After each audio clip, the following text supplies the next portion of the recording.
नमस्कार, Rajasthan top 10 news में आपका स्वागत है। आइए बात करते हैं आज की तमाम ताजा खबरों पर। कांग्रेस की न्याय यात्रा का समापन आज होगा। प्रदेश प्रभारी सचिन पायलट भी इस यात्रा में शामिल होंगे। बड़ी सभाएं भी की जाएंगी। प्रदेश प्रभारी सचिन पायलट रायपुर में मीडिया से मुखातिब हुए। इसी के साथ ही उन्होंने बीजेपी और केंद्र की सरकार पर निशाना साधा। रायपुर में यात्रा के अंतिम दिवस के मौके पर एक बड़ी सभा भी आयोजित की गई है। मजबूरन हम सब कांग्रेस पार्टी के लोगों को इस छत्तीसगढ़ के जो हालात हो गए थे उसमें सरकार की नींद खोलने के लिए इस प्रकार के न्याय यात्रा को निकालना पड़ा। और न्याय यात्रा के जो उद्देश्य हैं वो पूरा प्रदेश जानता है। जो बिगड़ी हुई यहाँ स्थिति है कानून की, लॉ एंड ऑर्डर की, हर तरफ लोग आज परेशान हैं और बहुत जल्दी सरकार ने अपना कॉन्फिडेंस लूज कर दिया है। मैं ऐसा मानता हूँ कि इस यात्रा के माध्यम से जो राज्य और केंद्र सरकार विपक्षी नेताओं को दबाने की कोशिश करते हैं, जो अत्याचार हो रहे हैं महिलाओं के साथ, दलितों के साथ, आदिवासियों के साथ, उसको सरकार उस पर ध्यान नहीं देती है, लेकिन विरोधियों की जबान दबाने के लिए, उनको दबाव में लाने के लिए पूरी कोशिश करती है। तो हम लोगों ने देखा बलौदाबाजार में जो हुआ, नक्सली घटनाएं लगातार बढ़ रही हैं, हर शहर के अंदर लूटपाट और क्राइम बढ़ रहा है, सरकार का ध्यान नहीं है। मुझे लग रहा है कि इस न्याय यात्रा से अगर और कुछ ना हो, कम से कम सरकार को पता होना चाहिए कि प्रदेश की जनता उसके हर काम को देख रही है और समय रहते हुए सचेत हो जाएं और गवर्नेंस और प्रशासन पर ध्यान दें। प्रदेश की सरकार एक तरह से दिल्ली से चल रही है, रायपुर से चलाने वाला कोई नहीं है उसको, और यहाँ पर दिशाहीन है, मल्टीपल पावर सेंटर्स हैं और इसका जो कन्फ्यूजन का जो खामियाजा है वो जनता को भुगतना पड़ रहा है। इसलिए इस यात्रा के माध्यम से और जन समर्थन जो मिला है इस यात्रा को, वो मैं समझता हूँ अस्मरणीय। इतना लोगों ने उसमें पार्टिसिपेट किया स्वतः ही, क्योंकि लोग भी चाहते हैं। सरकार तो बना दी इन्होंने, लेकिन जब काम नहीं कर रही है तो विपक्ष ही एक माध्यम है जनता के पास, ताकि सरकार को हम लोग सचेत कर सकें। सर, मोदी हरियाणा में भी इलेक्शन चल रहे हैं, मोदी जी वहाँ एक पब्लिक मीटिंग को एड्रेस करते हुए कहे हैं कि कांग्रेस जो है पैट्रियोटिज्म को खत्म करना चाहती है, क्योंकि वो ऐसा जानते हैं कि अगर फीलिंग ऑफ यूनिटी लोगों में खत्म हो जाएगी तो कांग्रेस शायद आ जाए। अब देखिए कितना उल्टा है। वो पार्टी, वो संगठन, वो विचारधारा, वो दल जिसने आज़ादी के लिए संग्राम किया, शहादत दी, और आज़ादी के बाद हमारे नेताओं ने आतंकियों का सामना किया, देश को अखंड रखने के लिए अपनी शहादत दी है, इंदिरा जी ने दी, राजीव गांधी जी ने दी है। वो लोग आज हमें पाठ पढ़ा रहे हैं जिन्होंने आज़ादी के लिए अपना नखून तक नहीं कटवाया। जिन लोगों का आज़ादी से कोई लेना देना नहीं है वो राष्ट्रवाद की बात करते हैं, पेट्रियोटिज्म की बात करते हैं। वो बड़ा अजीब लगता है मुझे। और चुनावी माहौल में अपने 10 साल के रिपोर्ट कार्ड पे बात क्यों नहीं करते हैं कि 10 साल में हरियाणा सरकार ने क्या किया है, केंद्र सरकार ने क्या किया है। अभी लोकसभा चुनाव हुए, 10 में से 5 सीट हरियाणा में हम जीते हैं। और आज जो माहौल है, और मैं पूरे प्रदेश में मैंने प्रचार किया, हरियाणा में 3/4 बहुमत के साथ हम सरकार बनाएंगे। बेहतर ये होता कि भाजपा के नेता इस बात का स्पष्टीकरण करते कि 9 साल के बाद उन्होंने अपना मुख्यमंत्री क्यों बदला, अगर सरकार अच्छा काम कर रही थी। और हरियाणा में नौजवान, किसान, सबको उन्होंने दुखी दिया है। काले कानून बनाए किसानों के खिलाफ, हमारे नौजवान लड़के लड़कियां जो रेसलर्स थे वो आंदोलन कर रहे थे, उन पर शोषण उनके साथ हुआ, उनका ध्यान नहीं दिया गया।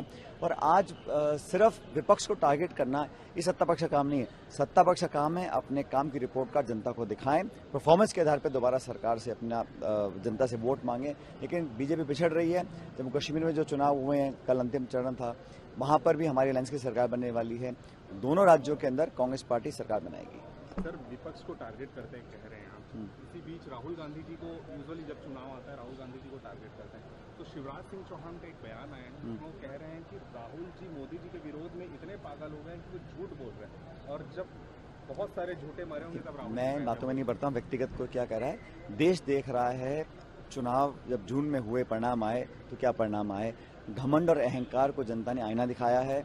और भारतीय जनता पार्टी को मुझे लगता है अपने गिरेबान में झांकना चाहिए। जिस प्रकार का शासन वो करना चाहते हैं, जनता उसको पसंद नहीं कर रही है।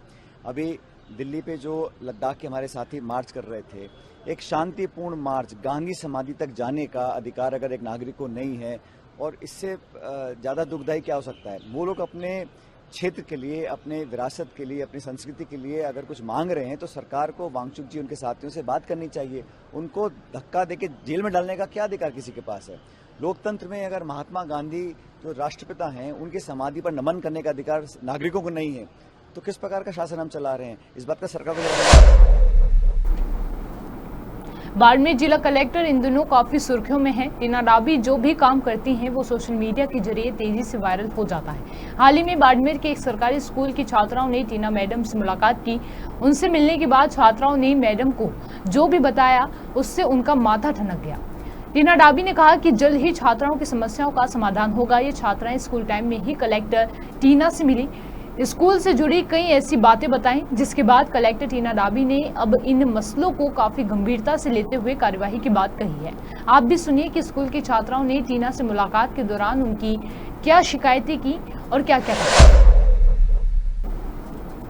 राष्ट्रपति द्रौपदी मुर्मू का 2 दिवसीय राजस्थान दौरा आज से शुरू हो रहा है। सबसे पहले वे उदयपुर की मोहनलाल सुखाड़िया यूनिवर्सिटी के दीक्षांत समारोह में शामिल होंगी। इस दौरान वे समारोह में विद्यार्थियों को गोल्ड मेडल और पीएचडी की डिग्री देंगी। समारोह में यूनिवर्सिटी के 85 विद्यार्थियों को गोल्ड मिलेगा और 68 विद्यार्थियों को पीएचडी की डिग्री दी जाएगी। यूनिवर्सिटी का ये 32वां दीक्षांत समारोह है, जिसमें प्रेसिडेंट मुख्य अतिथि के रूप में शामिल हो रही हैं। ये समारोह यूनिवर्सिटी के विवेकानंद ऑडिटोरियम में आयोजित है। मानसून की कमी या बारिश नहीं होने से खेतों में फसल की बर्बाद हो जाती है और इस वजह से किसानों को भारी नुकसान उठाना पड़ता है। साथ ही मौसम के बदलने से अलग अलग प्रकार के कीटों के पनपने से भी फसलों को कीटों से बचाना किसानों के लिए एक चुनौती बन जाती है। हाल ही में किसानों की फसलों को पहले कातरा कीट के नुकसान ने किया और अब बाजरे की फसल में आग कीट का प्रकोप हो गया है। ये कीट किसानों के अरमानों को तेजी से चट कर रहे हैं। अलवर नगर निगम की तरफ से बनाया गया डंपिंग यार्ड कचरा निस्तारण प्लांट करीब 1 दर्जन गांवों के लिए परेशानी बन चुका है। सबसे बड़ी बात तो यह है कि इस प्लांट में पिछले 2 सालों से कचरा निस्तारण नहीं हुआ है, जिसकी वजह से बीमारियां फैल रही हैं। सीमा सुरक्षा बल ने भारत पाकिस्तान सीमा पर एक पाकिस्तानी युवक को गिरफ्तार किया है। बीएसएफ ने बताया कि बुधवार 1 अक्टूबर को एक पाकिस्तानी युवक जीरो लाइन पार कर राजस्थान के अनूपगढ़ जिले के गाँव 14K के पास शेरपुर पोस्ट पर कंटीले तारों की बाढ़ तक आ गया और वहीं लेट गया। इस पर बीएसएफ जवानों ने इसे पकड़ लिया। प्रारंभिक पूछताछ में युवक ने अपना नाम भारमल बताया है। प्रथम दृष्टया वे मानसिक रूप से विक्षिप्त है।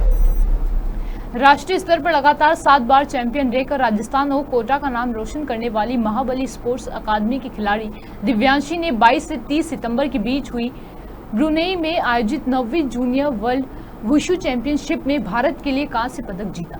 इस उपलब्धि से न केवल कोटा और राजस्थान का बल्कि पूरे देश का सम्मान अंतर्राष्ट्रीय स्तर पर बढ़ा।